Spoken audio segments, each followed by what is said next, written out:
Studio.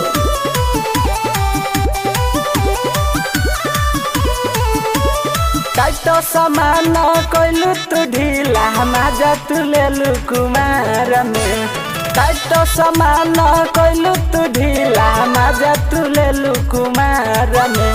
कहाँ खेला कैलू ए ननदो लागल बादा गसलबार में। कहाँ खेला कैलू ए ननदो लागल बादा गसलबार में। लागल बादा गसलबार में।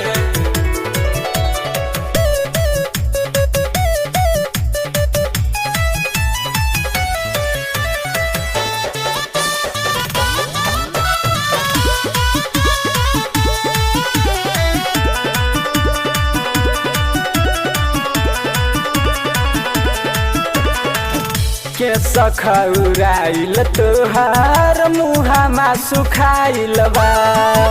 उठवा के लाली तोहार कैसे पोछाइल बा।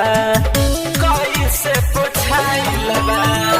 के सखौराइल तोहार मुहामा सुखाइल बा। उठवा के लाली तोहर कैसे पोछाइल बा। जालू तू रोजे घरवा से बहरी घूमेलू रोजा बाधार में। जालू तू रोजे घरवा से बहरी घूमेलू रोजा बाधार में।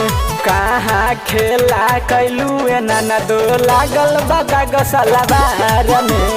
कहाँ खेला कैलू ए ननदो लागल बादा गसलबार में।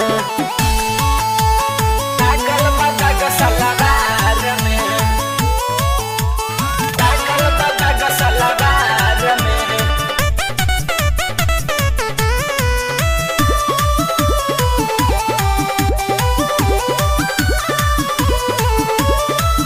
चढ़ली जवानी तू ना कैलू बारदास हो।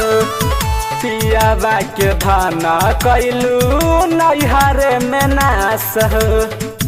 नैहरे में नास हो। चढ़ली जवानी तू ना कैलू बारदास हो। पियाबा के धन कैलू नैहरे में नास हो। पूछिया पंकज तकौची बतैबू जैबू जब ससुरार में। पूछिया पंकज तकौची बतैबू जैबू जब ससुरार में।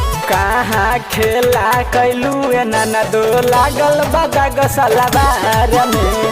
कहाँ खेला कैलू ए ननदो लागल बादा गसलबार में। टाइट सामान कैलू तू ढीला माजा तू लेलू कुमार में।